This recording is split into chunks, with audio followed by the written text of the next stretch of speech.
Oke, ada yang mengirim. Oke, ada yang mengirim pesan. Baik, Assalamualaikum warahmatullahi wabarakatuh.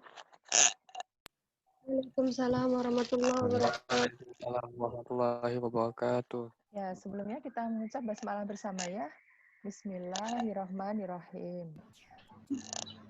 Ya, baik para siswa, kali ini saya langsung saja ya karena sekali lagi waktu yang sangat terbatas sekali. Di kesempatan kali ini kita akan membahas tentang gaya magnet atau gaya Lorentz yang merupakan kepanjangan dari materi sebelumnya yaitu tentang medan magnet ya. Adapun di medan magnet kemarin itu kita sudah membahas bagaimana arah medan magnet itu, lalu nilainya pada beberapa bahan seperti kawat lurus, kawat melingkar, selenoida, dan toroida. Nah, itu dibuka-buka lagi ya, karena kali ini kita akan meneruskan materi yang kaitannya dengan medan magnet ini. Ya. Baik, para siswa, di kesempatan kali ini yang akan kita bahas adalah gaya magnet atau istilahnya adalah gaya Lorentz. Nah, gaya Lorentz atau gaya magnet ini pada kejadiannya itu ada dua hal yang bisa menyebabkan terjadinya gaya magnet, yaitu yang pertama adalah disebabkan karena adanya interaksi antara I dengan B. Jadi arus listrik dengan medan magnet, ya, maka terjadilah gaya Lorentz. Atau kejadian yang kedua bisa juga gaya magnet atau gaya Lorentz itu disebabkan karena adanya partikel elementer yang bergerak di dalam medan magnet B, ya. Jadi ketika ada partikel elementer yang bergerak dalam medan magnet B, maka terjadi juga gaya Lorentz. Gaya Lorentz definisi kedua berarti ya. Jadi ada dua definisi. Definisi pertama, gaya Lorentz yang disebabkan karena adanya interaksi antara medan listrik dengan medan magnet. Jadi I itu arus listrik, B itu adalah medan magnet. Yang kedua, gaya magnet yang disebabkan karena adanya partikel elementer yang bergerak di dalam medan magnet B. Partikel elementer ini maksudnya adalah partikel subatomik penyusun atom ya. Jadi bisa proton, bisa juga elektron. Sebentar, ini saya lihat ada yang ingin masuk. Oh, mohon maaf ya, ini formatnya tidak sesuai dengan yang kita sepakati ya. Jadi harus pakai kelas dan nomor absen. Tolong diperbaiki lagi ya.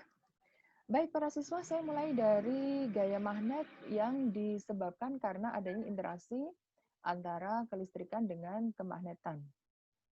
Saya menulis seperti ini ya, gaya magnet pada penghantar berarus di dalam medan magnet.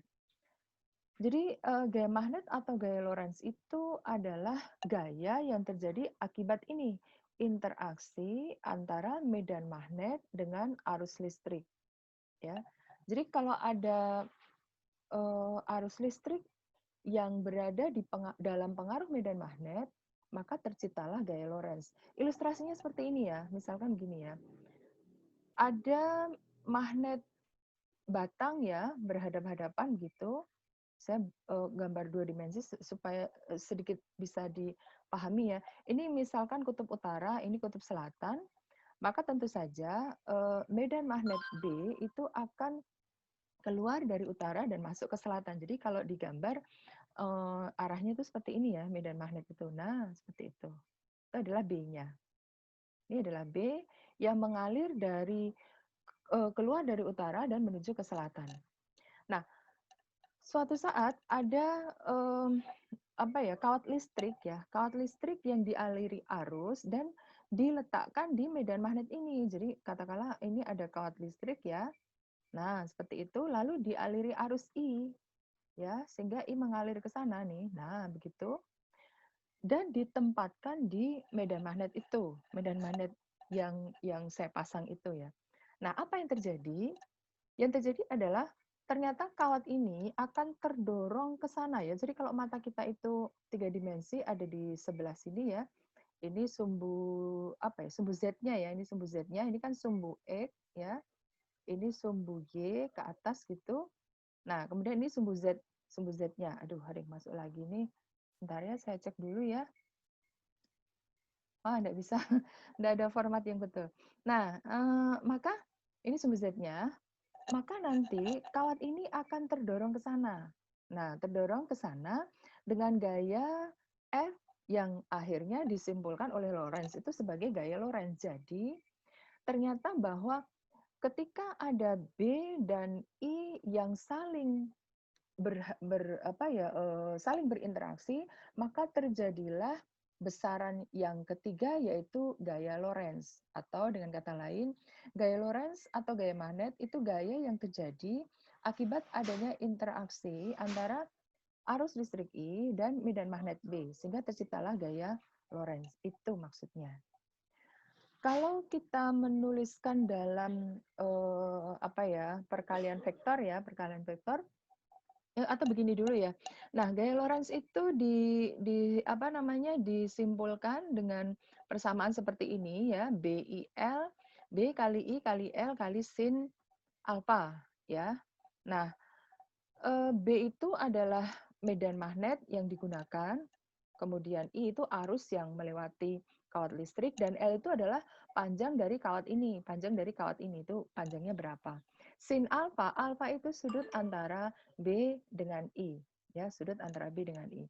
Nah, para siswa ini adalah penulisan yang secara umum, secara skalarnya, secara nilainya saja. Adapun kalau kita membaca vektornya, ternyata penulisan secara vektorial ya, karena gaya Lorentz itu adalah besaran vektor, tidak boleh sembarangan ya. Jadi saya menulis di sini saja ya. Nah, di sini. Jadi para siswa, gaya Lorentz itu secara vektorial dituliskan seperti ini. Jadi vektor gaya Lorentz itu adalah perkalian cross ya antara vektor I dengan vektor B yang saling tegak lurus. Begitu ya. Soalnya ya, jadi apabila kita menuliskan secara vektorial, maka gaya Lorentz itu dituliskannya seperti ini. Jadi perkalian cross antara I dengan B. Nah, penulisan ini tidak bisa dibolak-balik kalau dia penulisan secara vektorial. Jadi tidak boleh ditulis seperti ini misalkan ya, B cross I. Itu tidak boleh ya. Karena ini akan menghasilkan vektor sendiri, ini juga akan menghasilkan arah vektor sendiri. Jadi masing-masing perkalian vektor ini itu punya arah sendiri-sendiri, ini juga punya arah sendiri-sendiri. Aduh, saya terganggu dengan yang mau masuk nih, tapi siswanya nggak menggunakan format yang betul ya, saya biarin aja. Nah, apa maksud saya? Jadi begini ya, kalau saya menuliskan 3 dimensi ya, menggambarkan 3 dimensi, ini sumbu X ya, ini I-nya, I pada sumbu X ya, I pada sumbu X, kemudian B pada sumbu Z, lalu gaya Lorentz-nya itu pada sumbu Y. Ini gaya Lorentz-nya. Ya. Jadi kalau kita melihat 3 dimensi itu kan ini sumbu X, kemudian ke atas sumbu Y, lalu yang ke sana itu sumbu Z. Nah, jadi kalau kita gambarkan persamaan ini ya, persamaan ini itu gambarannya seperti yang ini nih, ya. I pada sumbu X, B pada sumbu Z, dan F pada sumbu Y.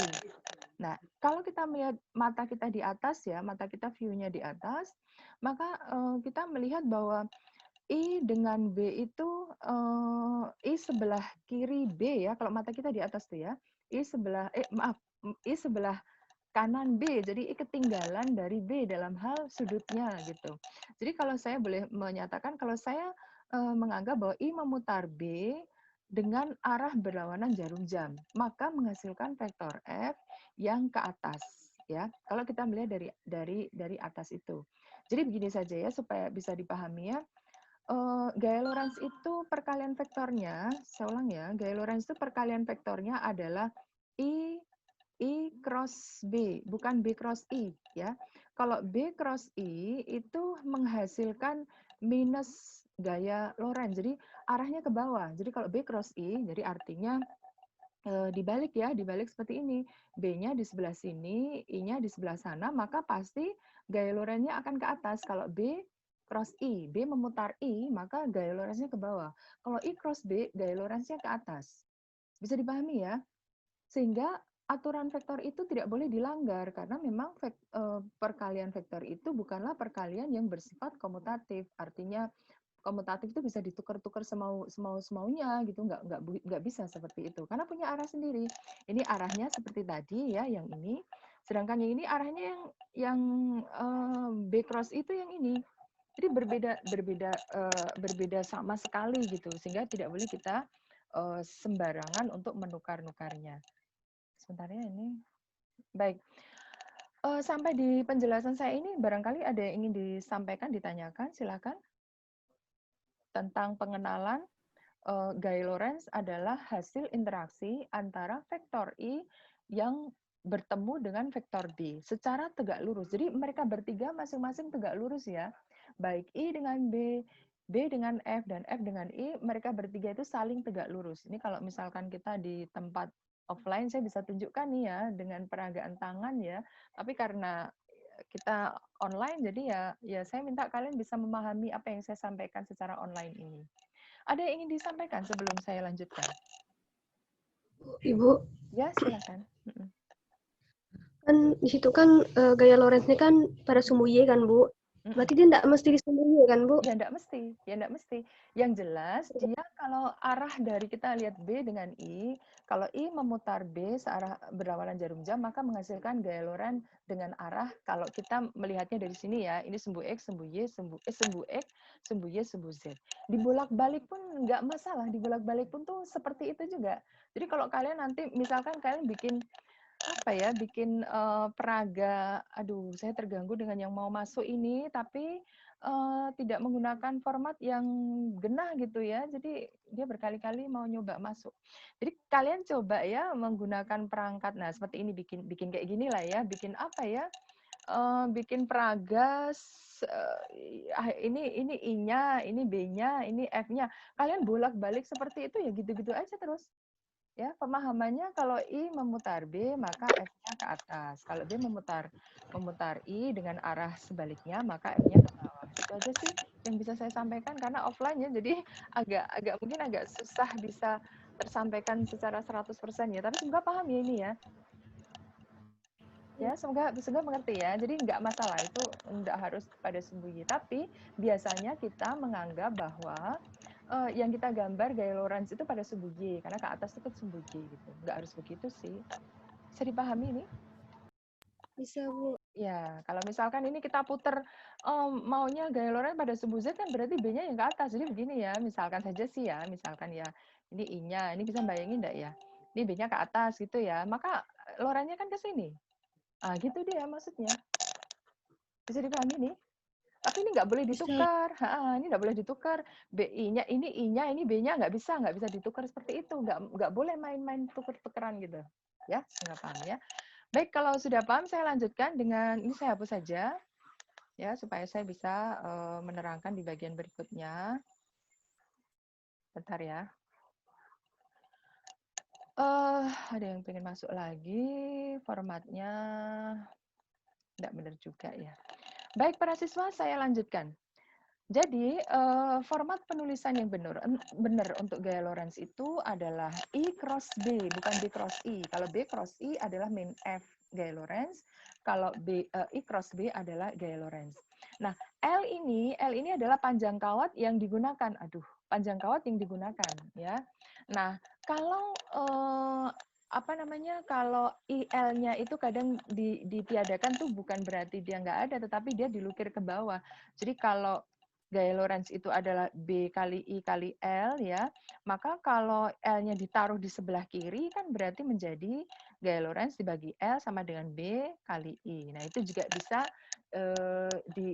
dijadikan sebagai acuan dalam soal. Kalau ini satuannya Newton ya, ini satuannya Newton, kalau ini berarti Newton per meter. Kalau ini satuannya Newton per meter.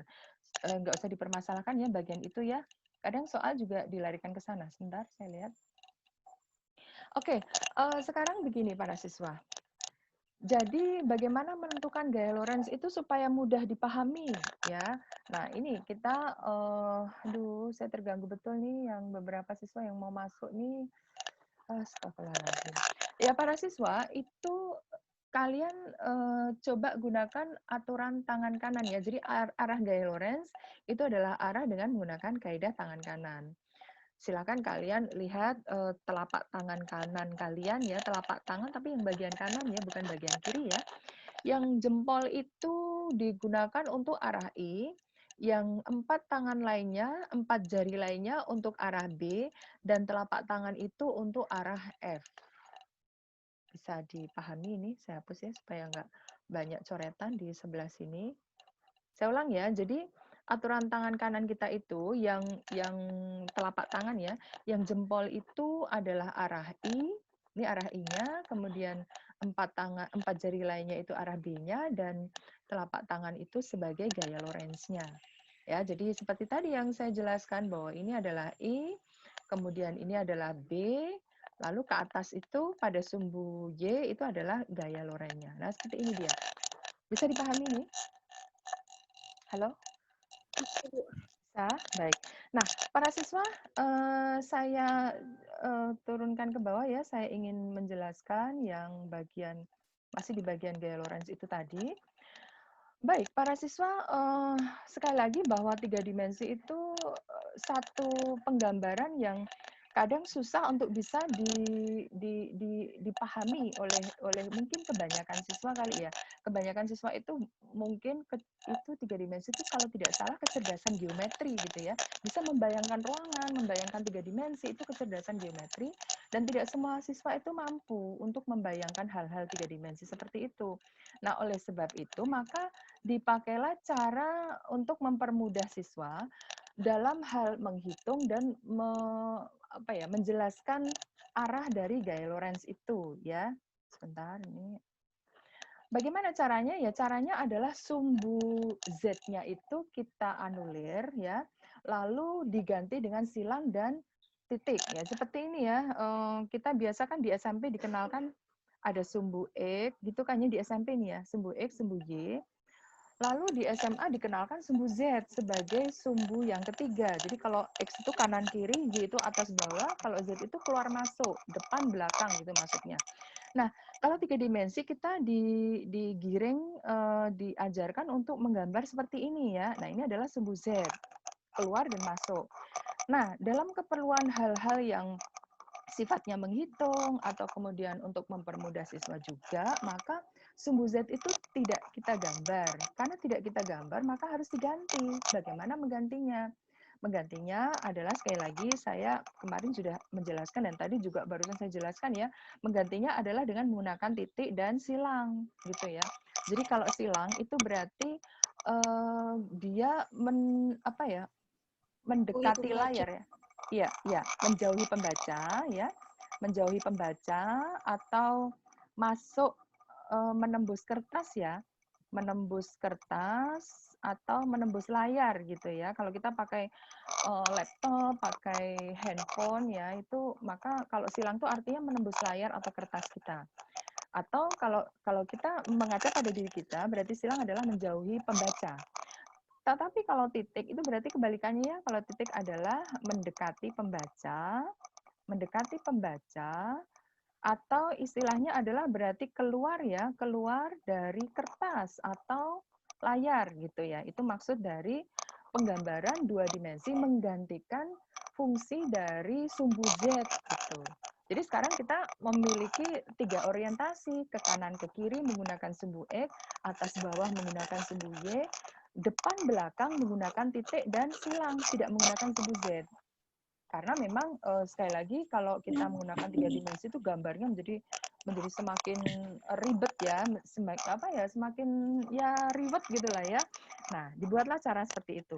Sama juga dengan gaya Lorentz ini. Kalau tadi saya misalkan ini ya, ini adalah I-nya, ini I-nya, kemudian B-nya itu ke sana, B-nya. Jadi I memutar B. Kalau kita melihat view dari atas, berarti memutarnya adalah berlawanan jarum jam, maka gaya Lorentz-nya ini ke sumbu Y yang positif. Nah, ini dia gaya Lorentz-nya. Nah, jadi kalau kita menggunakan prinsip yang seperti ini, titik dan silang, maka nanti kita menggambarkannya seperti ini ya, para siswa ya. Ini I-nya, kemudian gaya Lorentz-nya ke atas. Nah, B-nya tidak digambar seperti itu, tetapi digambar karena masuk ya, masuk ke kertas atau menembus layar atau menjauhi pembaca, maka kita gambar sebagai silang. Ini adalah B-nya. Gitu. Bisa dipahami enggak para siswa apa yang saya jelaskan ini? Bisa, Bu. Bisa, yang lain juga semoga paham ya. Nah, saya coba mencoba beberapa begini ya. Jadi di materi ini kan kita ketemu dengan tiga besaran ya, yaitu besaran F, kemudian B dan I itu FBI itu ya. Jadi ada B, ada F, ada B, ada I. Tiga-tiganya itu masuk dalam besaran yang saling tegak lurus satu sama lain dengan membentuk pola seperti ini nih, ya. Nah, sekarang saya akan uji begini.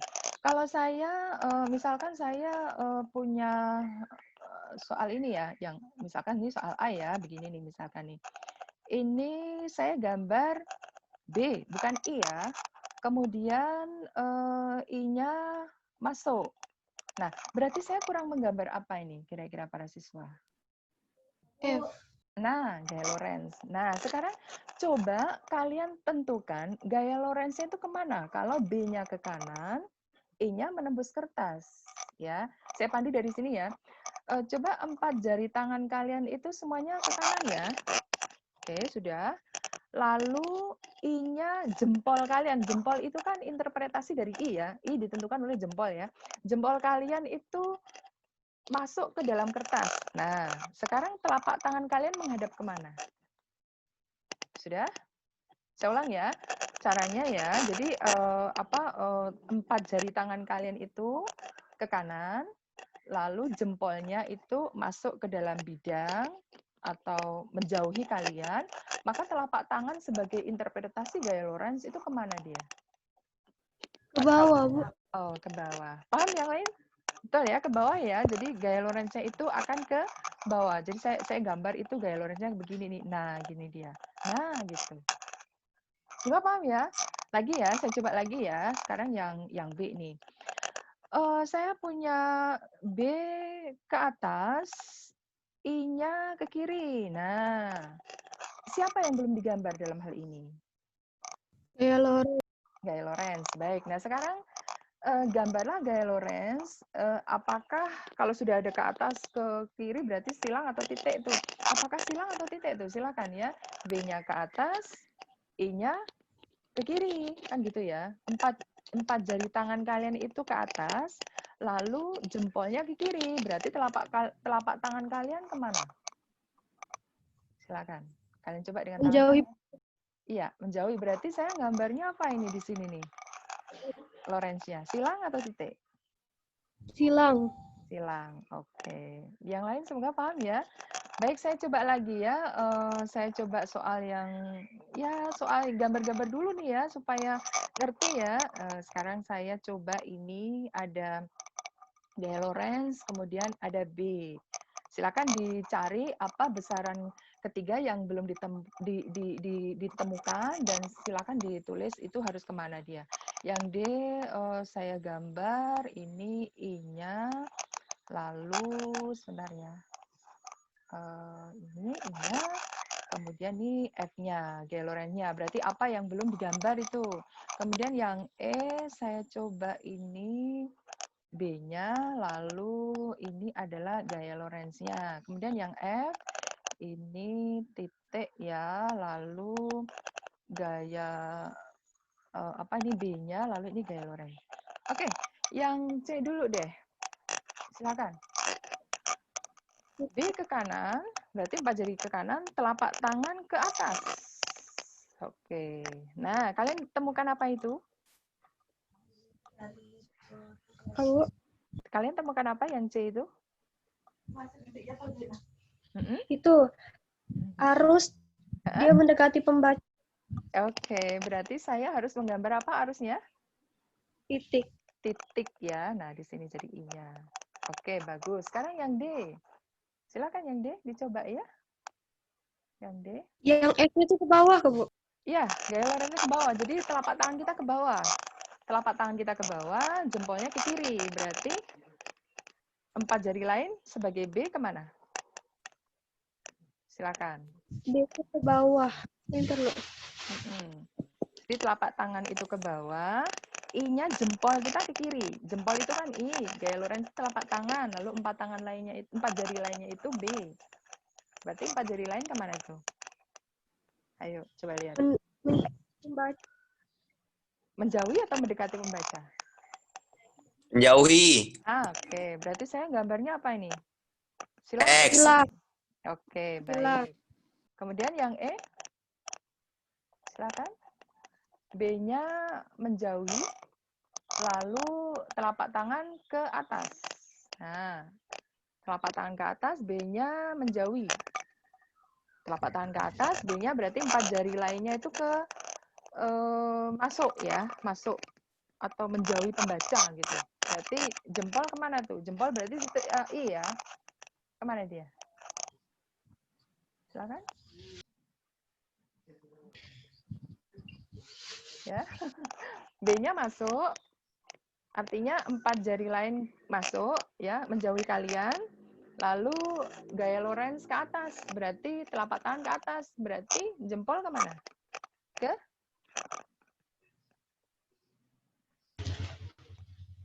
Susah kah? Ke kanan ya? Kanan. Iya, ke kanan. Baik, yang terakhir, yang F. Oke, yang F. Coba diperhatikan itu. B-nya ke bawah, 4 jari lain ke bawah. Kemudian telapak tangan kita ke, nah berarti ke kiri ya, I-nya ke kiri. Jadi ini dia. Nah, itu dia. Baik, para siswa, itu cara kita untuk mendapatkan apa namanya gaya Lorenz ya. Jadi arah dari gaya Lorenz, arah dari medan magnet B, arah dari arus sesuai dengan kaidah tangan kanan kita. Ya, sesuai dengan kaidah tangan kanan kita. Dan kalau 2 dimensi, maka kita menghilangkan sumbu Z untuk mempermudah penggambaran. Dan juga memperjelas nanti dalam perhitungan, karena perhitungan itu akan menjadi sangat rumit dan kita jadi bingung sendiri apabila kita tidak menggunakan cara yang paling simpel atau gambarnya paling sederhana gitu maksud Ibu ya. Baik para siswa, sudah paham ya? Semoga paham ya tentang bagaimana cara kita menggambar antara interaksi B dengan I yang menghasilkan gaya Lorenz. Ada yang mau disampaikan atau ditanyakan sebelum saya lanjutkan? Silakan kalau ingin bertanya. Tidak ada?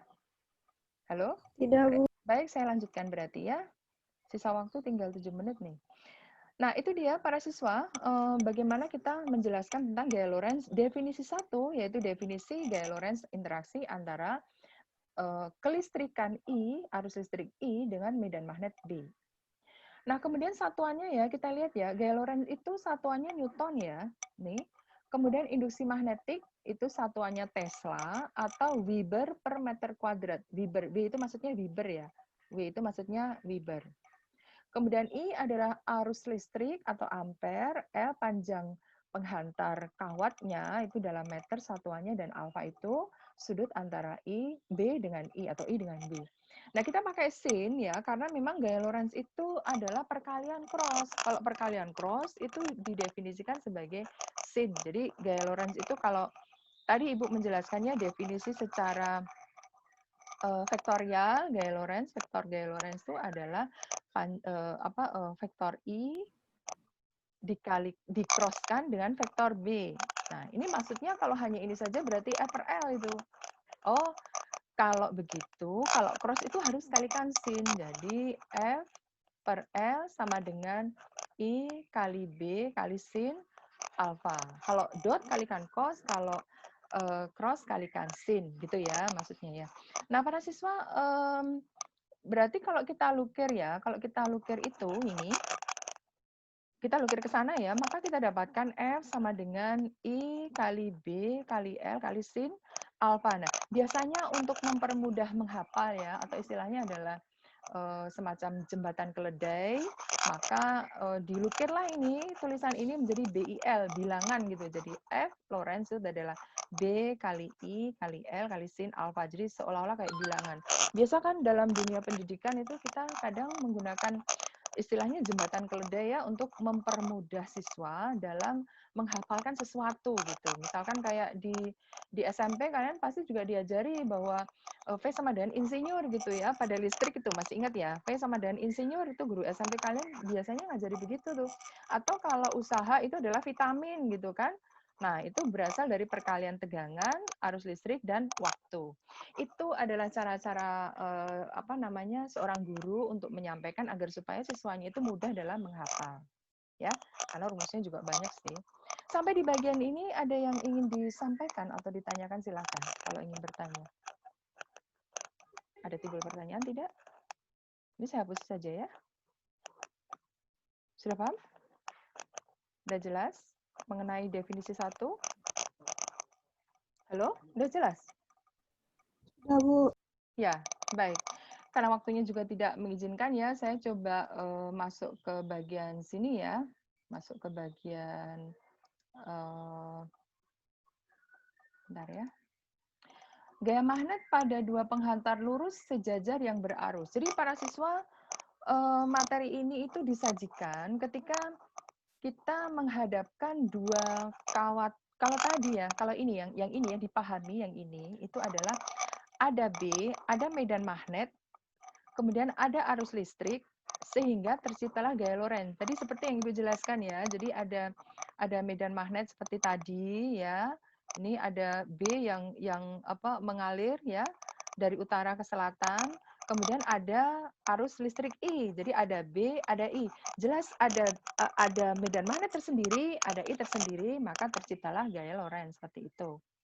Nah, dalam kajian yang berikutnya ini itu tidak begitu yang dimaksud ya. Jadi pada poin kedua itu ternyata dua kawat lurus berpenghantar ya. Jadi dua penghantar lurus itu ternyata juga bisa menciptakan gaya Lorentz gitu. Tanpa adanya medan magnet. Jadi medan magnet itu tidak harus diadakan, tetapi kita bisa loh mengusahakan medan magnet sendiri dengan cara kita menempatkan dua kawat yang berpenghantar. Jadi ada dua kawat begitu. Nah, begini dipasang ya. Entah dia searah atau entah dia berlawanan arah gitu loh para siswa. Nah, nanti akan timbul medan magnet. Ya, akan timbul medan magnet seperti ini sehingga adanya I dan adanya B akan tercipta gaya Lorentz dengan sendirinya. Ya, berarti ini ada tiga ya. Ya, ada tiga ya sebenarnya. Satu, interaksi antara I dengan B dengan magnetnya. Sedangkan yang ini interaksi juga antara I dengan B tetapi dengan menggunakan dua kawat lurus ya yang diberi arus listrik satu sama lain. Paham nggak sampai di bagian sini pemahaman Ibu ini, penjelasan Ibu ini? Jelas tidak? Jelas, Halo. Bu. Ya, jelas ya.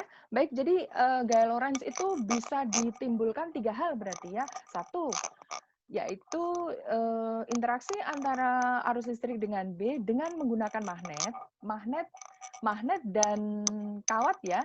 Nah, itu bisa itu terjadi gaya Lorentz. Dua, interaksi antara I dengan B dengan menggunakan dua kawat lurus yang dua-duanya juga dikasih arus. Itu bisa juga. Yang ketiga, nanti kita bahas tersendiri, yaitu partikel elementer yang bergerak di dalam medan magnet B, ya, yang bagian ketiga ini. Baik, para siswa, waktunya tidak mengizinkan ya, karena sudah jam, ya tinggal 1,5 menit, jadi barangkali hanya ini yang bisa saya sampaikan. Semoga pertemuan berikutnya kita bisa menggagas dan membahas yang poin kedua dan ketiga sekaligus ya. Tapi entahlah, karena kita pakai Zoom ya, jadi waktu sangat terburu-buru sekali. Kalau saya sebenarnya masih ada ya 10 menit ya, tapi kan 10 menit kalau pakai Zoom pun juga rasa-rasanya kita buang-buang waktu juga ya. Jadi ya sudah, hanya bisa segini saja yang bisa saya sampaikan. Ada yang ingin ditanyakan? Tidak ada? Baik, kalau tidak ada, para siswa saya pesankan untuk selalu mentaati protokol COVID ya, gunakan masker, stay at home, dan jangan lupa sering cuci tangan, sering-sering cuci tangan dengan sabun, dan jaga jarak minimal 1 meter satu sama lain. Sekian saja dari saya. Minggu depan kita bahas gaya Lorentz pada penghantar kawat lurus dan juga pada partikel elementer. Sekian dari saya, kita akhiri dengan hamdalah ya. Alhamdulillahirabbil alamin. Sekian, assalamualaikum warahmatullahi wabarakatuh. Waalaikumsalam warahmatullahi wabarakatuh. Ya, oke, para siswa, saya matikan dulu ya. Ini stop share dulu. Oke.